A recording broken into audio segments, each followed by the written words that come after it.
Welcome back, everybody, for another deep dive. This time, we're going to really get into AI. It's something you're super interested in, right? Yeah, definitely. We're zeroing in on Germany specifically, how they're doing with AI and how they stack up globally. And our main source for all of this is AI.MAG. AI.MAG? It's a German magazine, and they're all about AI and culture. Oh, cool. So we're getting like an insider's view. Exactly, a real insider's perspective. All right, let's kick things off with Germany. AI.MAG doesn't sugarcoat it.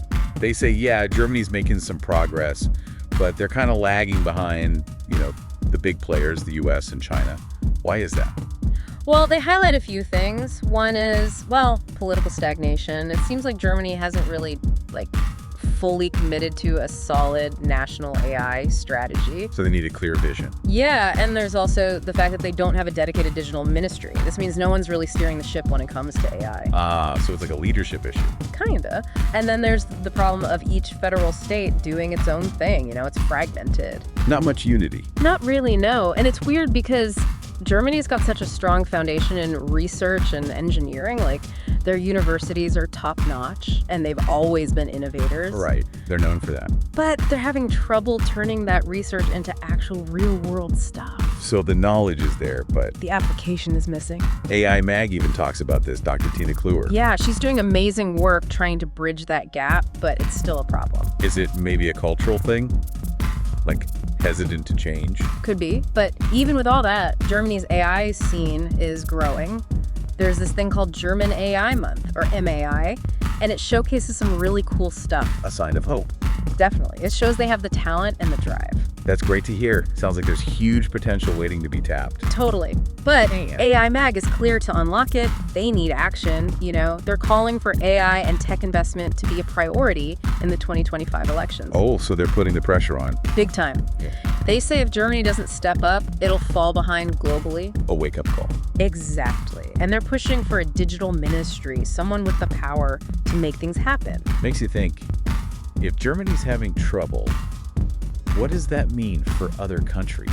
That's the question, isn't it? And it leads us to the global AI landscape where things are getting really interesting.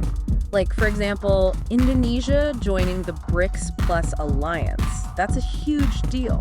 BRICS Plus I'm not super familiar with that. It's a big alliance of nations, and with Indonesia joining, it's a game changer. We're talking about 3.6 billion people now. That's 46% of the entire world. Wow, that's a lot of people. And they control a massive chunk of the global economy, something like 35% of the world's economic output. That's a serious force. Oh, yeah. Plus, they have control over essential stuff like oil and those rare earth elements that are needed for so much technology. So what does this mean for countries like Germany, for the West? It shakes things up, that's for sure. The West is facing a situation where they might become more dependent on those resources and maybe lose some global influence. Yeah, that's got to be worrying for them. You can see how it's playing out already, with Indonesia's approach to its resources.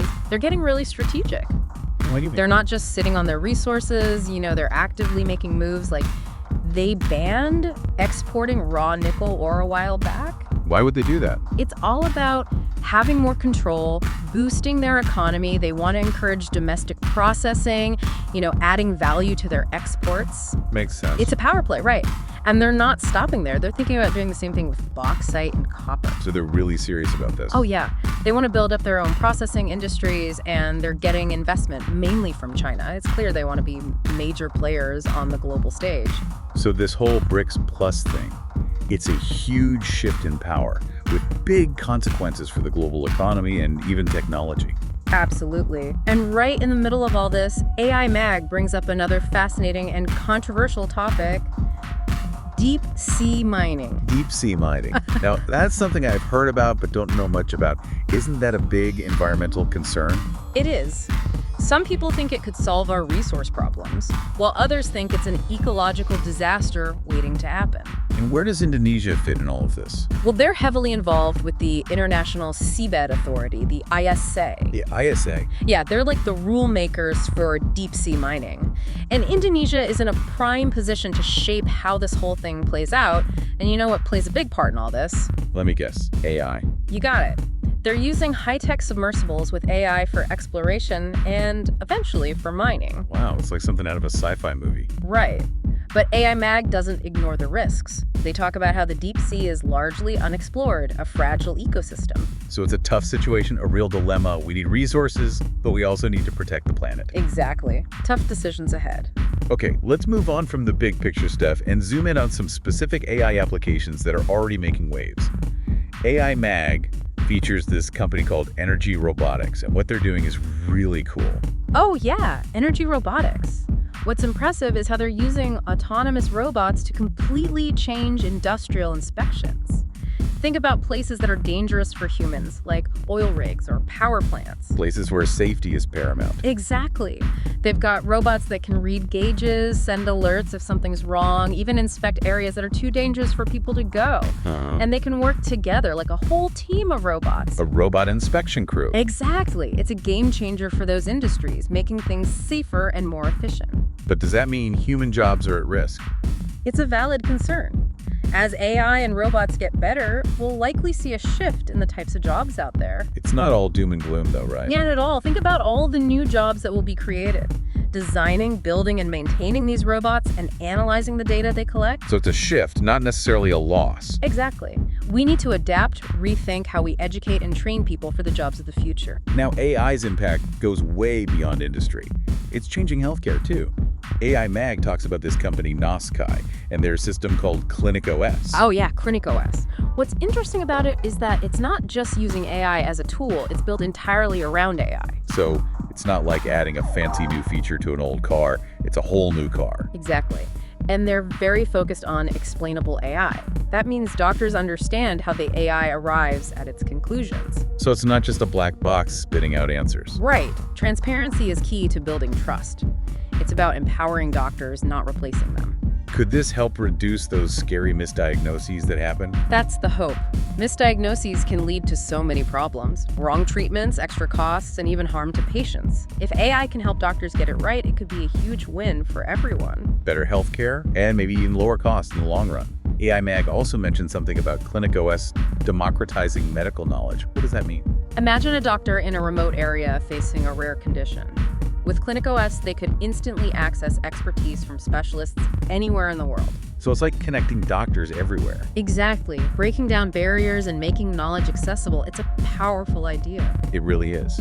But of course, when you're dealing with something as sensitive as medical data, there are ethical concerns. Definitely. We need clear rules and regulations to ensure AI in healthcare is used responsibly and benefits everyone equally. So it's not just about the tech itself, it's about the values and principles behind it. Now, let's switch gears to something we all dread: learning and development, or as some might say, corporate training. Oh yeah, corporate training. AI.MAG introduced FlowShare, and I think it's a great example of how AI can make learning better and more engaging. I'll be honest, when I first heard about it, I thought, oh no, not another training tool. I know what you mean, but it's actually quite different. FlowShare empowers people to share and learn knowledge better. Think about how we usually do it.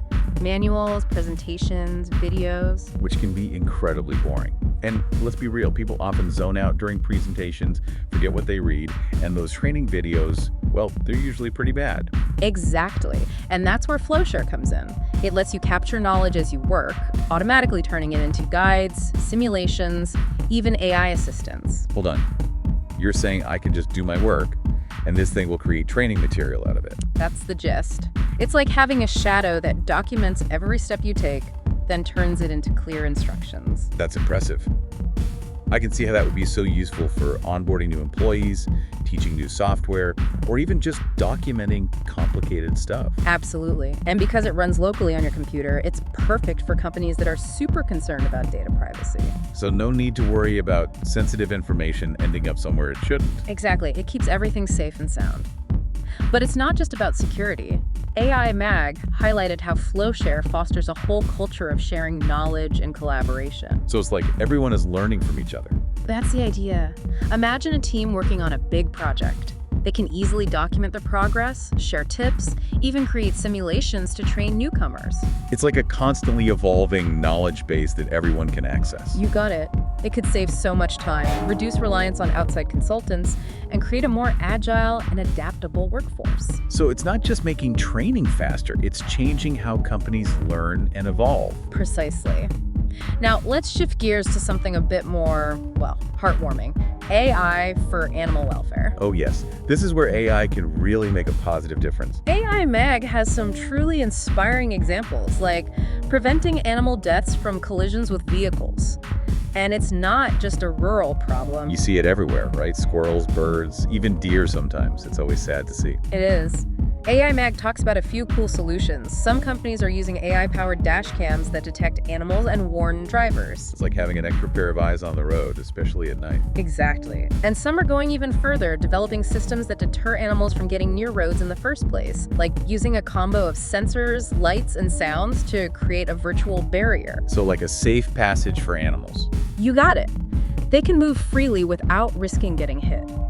And they're not just focusing on roads. Wind turbines are a problem too. Yeah, those can be deadly for birds, especially if the wind farm is in their migration path. Right. AI.MAG mentions a system called Identiflight that uses AI cameras to spot birds near turbines. If a bird gets too close, it can trigger deterrence or even stop the turbine blades for a bit. That's using AI to protect wildlife, which is awesome. It is. But AI's impact on animal welfare goes beyond preventing accidents. They're using it to monitor animal health, especially in livestock farming. That's a big one, making sure animals raised for food are treated humanely. One example is using AI cameras to monitor chicken behavior in those huge poultry farms. They can detect subtle changes that might mean a chicken is sick, stressed, or even being bullied by other chickens. Like having a robot chicken interpreter. Something like that. And if there's a problem, the system alerts the farm workers so they can intervene. So it's about catching problems early and improving overall animal welfare. Exactly. Healthier animals, better productivity, and a more sustainable food system. And it's not just farm animals. AI is being used to help endangered species, too. AI.MAG talks about red squirrels in the UK. Oh yeah, those adorable little guys. What's happening with them? They're being pushed out by gray squirrels, which are bigger and more aggressive, but conservationists are using AI to help them out. Really? How's that working? They have this system called Squirrel Agent that uses AI cameras to tell the difference between red and gray squirrels, and it's super accurate. So they can, keep the grays away? Exactly. They can control access to feeding stations so the red squirrels can eat without being harassed. That's clever. It's like a squirrel bouncer, keeping out the troublemakers. It's a good analogy, and it shows how AI can be used for good, not just for profit or efficiency. It can protect vulnerable species and help biodiversity. It's really inspiring to see AI being used to tackle these kinds of challenges, from climate change to protecting animals. Absolutely. It feels like we're just scratching the surface of what's possible. Now, I know this is a lot of info, and creeping up with AI can feel overwhelming. But don't worry, AI.MAG Gang has a bunch of resources like podcasts, YouTube channels, and online courses. Yeah, they're great starting points if you want to learn more. They are. But before we wrap up this part of our deep dive, let's touch on something else AI.MAG brought up, AI-native platforms, especially in Germany. Oh, this is interesting. It shows how Germany wants to make its own mark on the global AI scene. AI.MAG mentioned a company called Pyovation and their platform, Pyosphere.ai. It's an AI cloud specifically for the public sector and small and medium-sized businesses in Germany.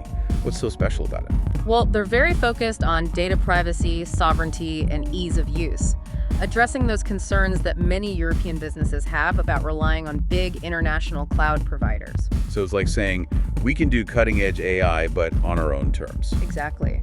With Pyosphere.ai, you can create AI apps without needing to be a coding whiz, and it works well with existing cloud systems. So it's making AI more accessible to a wider range of people and organizations. And they're already putting it into practice.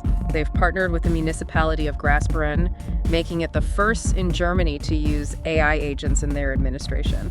Wow, that's cool. A real-world example of AI being used to improve government services. It shows the potential for Germany to be a leader in responsible, ethical AI. That's like a recurring theme, right?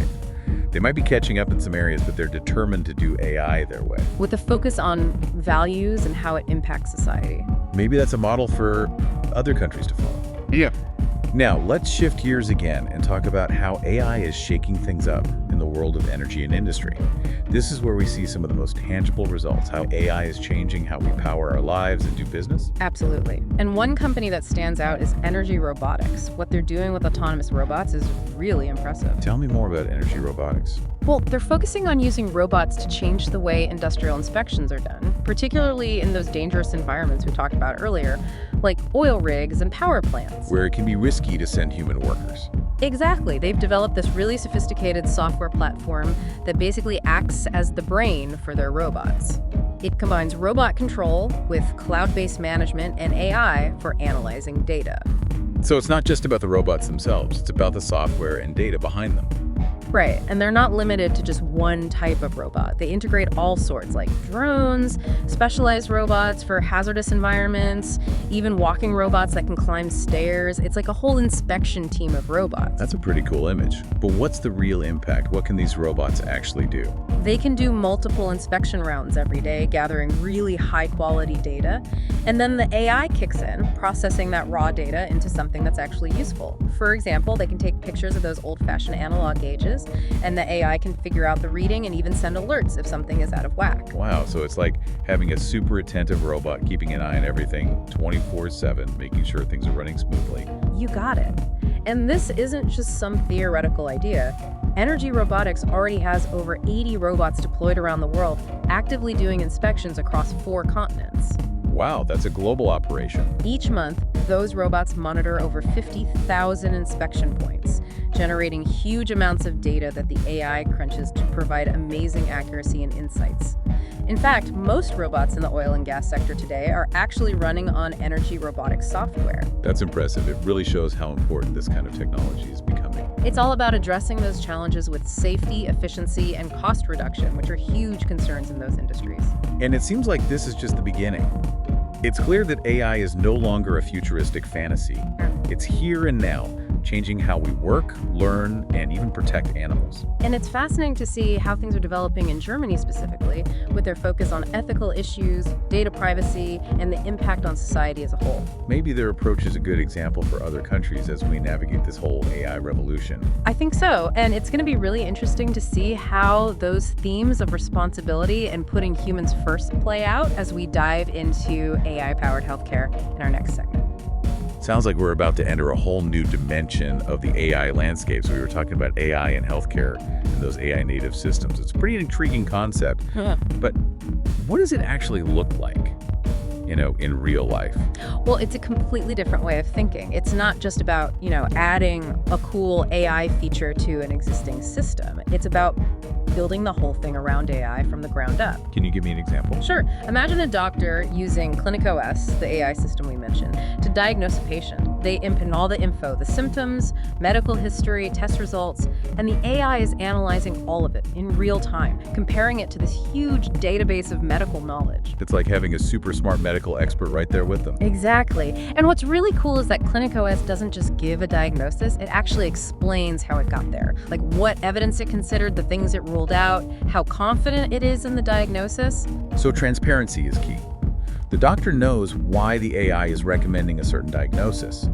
It all comes back to that explainable AI idea. Right. It's about building trust, making sure doctors feel comfortable using AI in their decision-making. It's not about replacing doctors, it's about giving them the best tools possible. It makes you wonder if this kind of system could actually help cut down on misdiagnoses, which can be a big problem. That's definitely one of the big hopes. Misdiagnoses lead to the wrong treatments, higher costs, and they can even be dangerous for patients. If AI can help doctors make more accurate diagnoses, it could have a huge positive impact. So better healthcare and maybe even a more efficient system overall.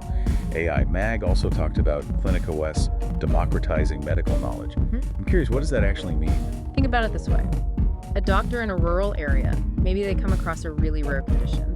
With ClinicOS, they could immediately tap into the knowledge of specialists all over the world, learn from their experience, and use that to help their own patients. So it's like breaking down those geographical barriers and making sure everyone has access to the best medical knowledge no matter where they are. Exactly. But of course, anytime we're talking about sensitive information like medical data, we have to think about the ethics. Of course. It's crucial to have strict rules and regulations so that AI in healthcare is used responsibly and everyone benefits equally. So it's about more than just the technology. It's about making sure it's used ethically. All right, let's move from healthcare to something that might be a little less glamorous, but still incredibly important. Learning and development, or as some might call it, corporate training. Oh yes, corporate training. I think FlowShare, which we talked about earlier, is a perfect example of how AI can make learning so much better and more engaging. I'll admit, when I first heard about FlowShare, I was a bit skeptical. I thought, oh great, another corporate training tool. But it sounds like it's actually something quite different. It really is. It's about empowering people to be better at sharing knowledge and learning from each other. Think about those traditional ways we usually do training. Manuals, presentations, videos. Yeah, not exactly the most exciting stuff. And to be honest, most people probably zone out during presentations. They forget what they read. And those training videos, well, they're usually pretty terrible. I know, right? And that's where FlowShare comes in. It actually lets you capture knowledge as you're working, automatically turning it into step-by-step guides, interactive simulations, even AI assistants. Wait a minute, so you're telling me I can just do my work and this thing will document everything and turn it into training material? That's the idea. It's like having a shadow that's recording everything you do, every click, every decision, and then it organizes it all into clear instructions. Wow, that's pretty amazing. I can see how that would be incredibly useful for onboarding new employees, teaching people new software, or even just documenting really complex processes. Exactly. And since FlowShare runs on your own computer, it's perfect for companies that need to keep their information secure, especially those working with really sensitive data.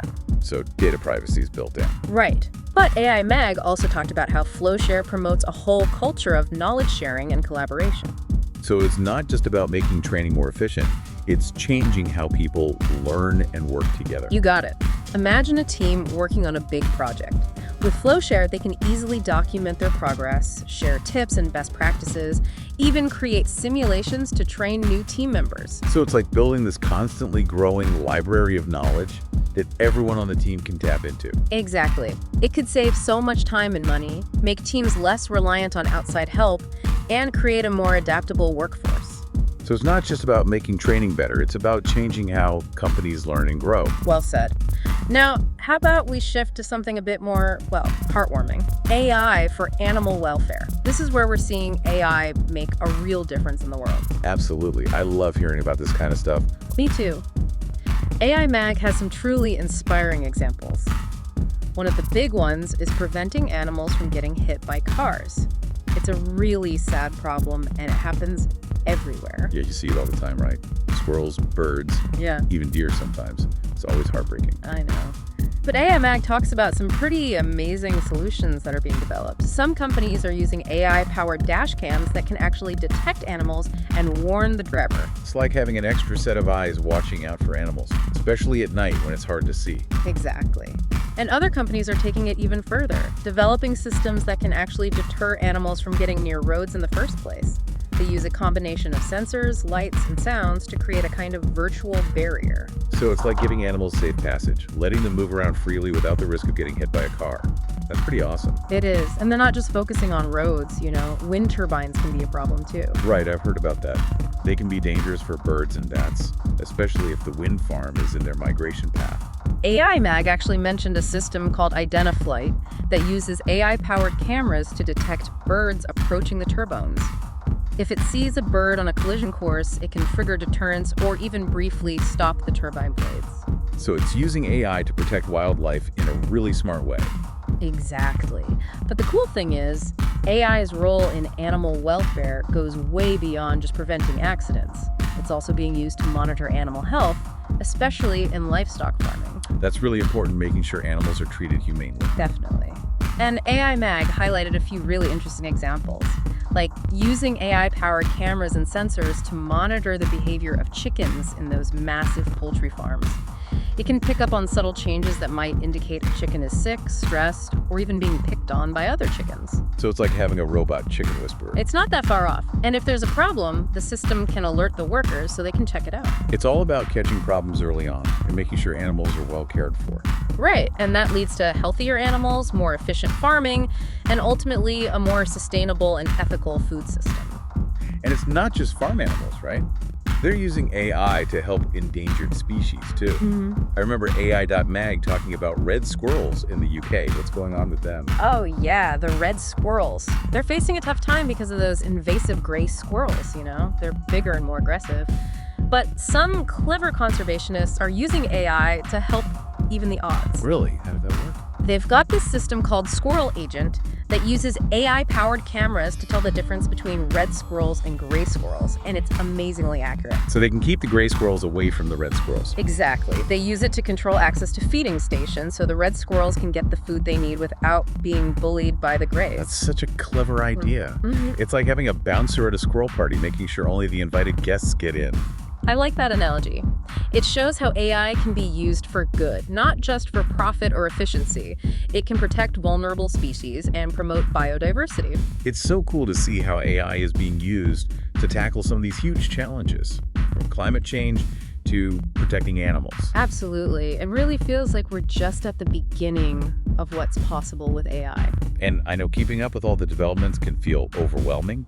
AI.MAG actually provided a whole list of resources like podcasts, YouTube channels, and online courses if people want to learn more. Those are definitely great places to start if you're interested in digging deeper. Yeah. But before we move on to the next part of our deep dive, there's one more thing I wanted to touch on that AI.MAG brought up. AI native platforms and how Germany is really trying to make its mark in this area. This is a really interesting development. It shows how Germany wants to carve out its own space in the global AI landscape. They mentioned a company called Piovation and their platform, Piosphere.ai. It's an AI cloud specifically for the public sector and small and medium businesses in Germany. What makes it so special? Well, one of the key things is their emphasis on data, privacy, sovereignty, and ease of use. They're really addressing some of the concerns that European businesses have about relying on those big international cloud providers. So it's like saying, we can do cutting-edge AI, but we're going to do it on our own terms, with our own values. Exactly. And with Piosphere.ai, you don't need to be a coding expert to create AI applications, and it integrates seamlessly with existing systems. So they're making AI more accessible to a wider range of users. Exactly. And it's not just talk. They're already putting this into practice. They've partnered with the municipality of Grasbrunn, which is now the first municipality in Germany to use AI agents in their administration. That's awesome. A real-world example of how AI can be used to make governments more efficient and responsive to citizens. It really highlights the potential for Germany to become a leader in developing and using AI in a responsible and ethical way. It's a theme we keep seeing, isn't it? They might be playing catch-up in some areas, but they're determined to do AI their own way, with a focus on values and social impact. It's an approach that I think a lot of other countries could learn from. Absolutely. All right, let's switch gears one more time and talk about how AI is revolutionizing the world of energy and industry. This is where we see some of the most tangible applications of AI really changing how we power our world and run our businesses. For sure. And one company that's doing some really impressive work in this area is Energy Robotics. Their approach to using autonomous robots is pretty fascinating. I'm curious to hear more about Energy Robotics. What are they doing that's so different? Well, they're focused on using robots to transform how industrial inspections are done, especially in those hazardous environments we talked about earlier, like oil rigs, power plants, places like that. Where it can be really dangerous to send humans. Exactly. And they've developed this sophisticated software platform that acts like the brain for their robots. It combines robot control with cloud-based management and AI for analyzing data. So it's not just about the robots themselves, it's about the software and the data they collect. Right. And they're not limited to just one type of robot either. They work with a whole range of robots, including drones, specialized robots for hazardous environments, even walking robots that can climb stairs. It's like having a whole inspection team of robots. I love that image, a robot inspection crew. But what's the real-world impact of this technology? What can these robots actually do? Well, for one thing, they can do multiple inspection rounds every single day, gathering really high-quality data. And then the AI comes in and processes all of that raw data, turning it into something that's actually useful. For example, they can take pictures of those old-fashioned analog gauges, and the AI can figure out the reading and even send alerts if something is off. It's like having a really attentive robot, keeping an eye on everything, making sure things are running smoothly and safely. Exactly. And this isn't just some theoretical idea. Energy Robotics already has over 80 robots deployed around the world, actively doing inspections on 4 continents. Wow, that's a pretty big operation. Every month, those robots monitor over 50,000 inspection points, generating tons of data that the AI then analyzes to provide incredibly accurate insights. In fact, most of the robots being used in the oil and gas sector today are actually powered by Energy Robotics software. That's pretty impressive. It really shows you how valuable this technology is becoming. It's all about finding solutions to those challenges of safety, efficiency, and cost reduction, which are major concerns in those industries. And it really seems like we're just scratching the surface of what's possible with AI. I totally agree. And speaking of possibilities, how about we move on to the world of AI art? It's a topic that's generating a lot of buzz and some controversy, too. Yeah, AI art is definitely a hot topic. I'm excited to dive into that and see what AI.MAG has to say about it. All right, let's dive into this world of AI art. It's definitely got people talking, some excited, some a bit skeptical. What's AI.MAG's take on all this? Well, they really explore all sides of it. They talk to artists, tech companies, people who are right in the thick of it, figuring out what AI-generated art really means. It's a pretty dynamic scene. Okay, so for someone like me, who's not, a super art expert, how does AI actually create art? What's the process? One of the most common ways is using what's called text-to-image generation. You basically describe what you want to see, you type it in, and the AI creates an image based on your description. So it's like having a digital artist who can understand your words and translate them into a picture. Yeah, that's a good way to put it. That's pretty amazing. Yeah. What kind of art are people making with this? Is it like just basic stuff, or can it get really complex? Oh, it can get super complex. AI.MAG shows some incredible examples, from photorealistic stuff to really abstract and surreal pieces. We're talking landscapes, portraits, abstract designs, even whole comic book pages created with AI. Wow, that's wild. It makes you wonder, what does this mean for the future of art? Will AI make art more accessible to everyone, or will we just end up with a bunch of generic, soulless art? Those are some of the big questions people are grappling with. It's definitely pushing the boundaries, giving anyone with a computer the power to create amazing visuals. But it also raises questions about originality, authenticity, what makes art truly unique. And then there's the question of the artist's role. Right, like if an AI creates a piece of art, who's the artist? Exactly. AI.MAG even touches on the whole copyright issue, which is still a bit of a gray area. Who owns the rights to AI-generated art? Is it the person who made the AI model, the software company, or the person who typed in the description? It's a tricky situation that's still being sorted out. It sounds like AI art is really shaking things up in the art world, making people rethink some fundamental ideas about what art even is. Yeah, it's definitely disruptive, and AI.MAG really captures that by talking to artists who are actually using AI in their work. Their perspectives are really interesting. What are some of those perspectives? Well, some artists see AI as a tool that can really boost their creativity. Like, it can help them break through those creative blocks, get new ideas flowing, or even experiment with styles they wouldn't normally try. So it's like a creative collaborator, pushing them to think differently. Exactly. And some artists are using AI to handle those repetitive tasks, freeing up more of their time and energy to focus on more conceptual, expressive parts of their work. Makes sense. But I'm guessing not all artists are thrilled about this whole AI art thing. That's right. Some artists are worried that it kind of devalues human creativity, that we'll end up with a flood of art that lacks originality and soul. I can see that. Like, if anyone can create something that looks amazing with just a few clicks, does that make it less meaningful? That's the fear. Some also feel like AI art is a shortcut, that it undermines the years of training and skill that traditional artists put in. Right, that makes sense. It's almost like AI is forcing us to rethink what it means to be creative, what makes art art.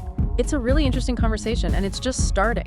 AI art is evolving so fast, and who knows what the future holds. All right, so we've talked about AI art, but you mentioned earlier that AI is also changing how films and videos are made. Tell me more about that. AI.MAG really takes you behind the scenes, showing how AI is affecting everything from the stories we tell to the visuals we see.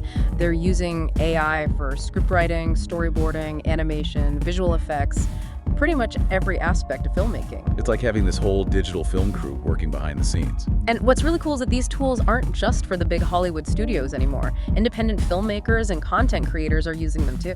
That's awesome. AIRA interviewed some filmmakers who are actually using AI in their work. What are they saying about it? Well, some are using it for brainstorming, coming up with ideas, creating storyboards, even writing scripts. It's like having another creative mind in the room. A digital brainstorming partner. Exactly. Others are using AI to automate some of the more tedious tasks, like rotoscoping, color grading, even animating characters. That frees them up to focus on the more creative aspects of filmmaking. Makes sense. And then there's AI for visual effects, right? That's where things can get really mind-blowing. Oh, yeah. AI can create these incredibly realistic environments, complex particle systems, even recreate faces and bodies that are almost indistinguishable from real life. I remember those deep fake videos that came out a few years ago. It was pretty freaky how realistic they could make those face swaps. That technology has come a long way, and it definitely raises ethical concerns. But the creative possibilities are pretty amazing. Imagine recreating historical figures, bringing extinct animals back to life, or creating these fantastical creatures that look and move so realistically. It's like blurring the line between reality and fantasy. And AI is even changing how films are edited. There are tools that can analyze footage, identify the key moments, and even suggest edits, making the whole process faster and easier. So it's not just about creating content, it's about making the whole filmmaking process more efficient. Exactly. But like with any new technology, there are concerns. Some people worry that AI will devalue the skills of human filmmakers, that it could lead to job losses and a decline in the quality of films, and there's the fear that films could become formulaic, predictable, driven by algorithms instead of human creativity. And of course, there's always the potential for misuse, like using AI to create propaganda or fake news. Right. AI.MAG emphasizes that human oversight is crucial, that AI should be a tool to enhance filmmaking, not replace human artistry and vision. So it's about finding the right balance, using AI to push the boundaries, but without losing that human touch. Exactly. Speaking of creativity, AI is making a big impact on music, too. Oh yeah, this is something I've been curious about. Can AI actually compose original music? Or is it more about helping human composers? AI.MAG gets into this in detail, and the answer is yes. AI can now compose original music in all sorts of styles, from classical to jazz to pop. I've heard some of it, and it's actually pretty good. It's pretty impressive. But there's still debate about whether AI-generated music is truly creative or if it's just mimicking patterns from existing music. It's like that classic question, can machines really be creative, or are they just really good imitators? Right. And AI.MAG talks to musicians who are using AI, and their perspectives are really interesting. Some see AI as the source of inspiration, using it to come up with new melodies or rhythms that they wouldn't have thought of on their own. Like a digital muse. Exactly. And some are using AI to create backing tracks, sound effects, even entire orchestral scores. Wow, it's like having a whole virtual band at your fingertips. It's incredible how technology is opening up new possibilities for musical expression. But just like with AI art and filmmaking, there are concerns about the impact on the music industry, right? Of course, some people are worried about musicians losing their jobs, that AI-generated music will flood the market and devalue human creativity. And there's always that fear that music will become too generic, lacking that human emotion and originality. And we can't forget about the potential for misuse, like creating fake songs or impersonating artists. Right. AI.MAG really stresses the importance of transparency and ethics when it comes to AI music. It needs to be about enhancing human creativity, not replacing it, and making sure musicians are fairly compensated for their work. It's a lot to think about. It seems like AI is affecting almost every aspect of our lives these days. It's not just about the technology itself, it's about how we use it, how we shape its development, and ultimately, how it shapes us. I couldn't agree more. And AI.MAG doesn't shy away from those bigger societal questions. They talk about how AI could actually make existing inequalities worse. Like, if AI is mostly developed and controlled by big corporations and wealthy countries, it could widen the gap between the rich and the poor. That's a really important point. We need to make sure that the benefits of AI are shared widely, that it doesn't just create more division and inequality. Right. AI.MAG emphasizes things like making AI education and training accessible to everyone, promoting diversity in the AI workforce, and developing ethical guidelines that prioritize fairness, transparency, and accountability. It's about making sure AI benefits all of humanity, not just a select few. And then there's the big fear that a lot of people have, that AI will take away jobs and lead to mass unemployment. AI.MAG acknowledges those fears, but offers a more balanced perspective. While AI will definitely automate some jobs, it will also create new jobs and transform existing ones. So it's not necessarily about job losses, but rather a shift in the types of jobs that will be in demand. Exactly. The key is to prepare for those changes. Invest in education and training programs that give people the skills they need to succeed in an AI-powered world. We need to be adaptable, embrace lifelong learning, and focus on developing skills that complement AI, like creativity, critical thinking, and emotional intelligence. It's like AI is challenging us to evolve, to become better versions of ourselves. I think so. And while there are definitely risks and challenges, we can't ignore the potential of AI to do incredible things, to make our lives better. AI.MAG highlights how it can improve healthcare, revolutionize education, tackle climate change, promote sustainable development. It's really about using AI as a tool to solve problems and create a better future for everyone. But to do that, we need to be mindful of the ethical implications and make sure its development and use align with our values as humans. We need to have open and honest conversations, get different perspectives, and make sure everyone has a say in shaping the future of AI. That's a really powerful message, and it's something that comes through loud and clear in AI.MAG. It's not just about the technology, it's about the choices we make and the values we prioritize. The future of AI isn't set in stone, it's something we're creating right now. That's a great way to put it. It's a future full of possibilities and challenges, and we all have a part to play in making sure AI is used for good. We encourage you to check out the resources we've shared, stay curious, and keep learning about AI. The more we understand it, the better equipped we'll be to shape its future. Thanks for joining us on this deep dive. Until next time, keep seeking knowledge.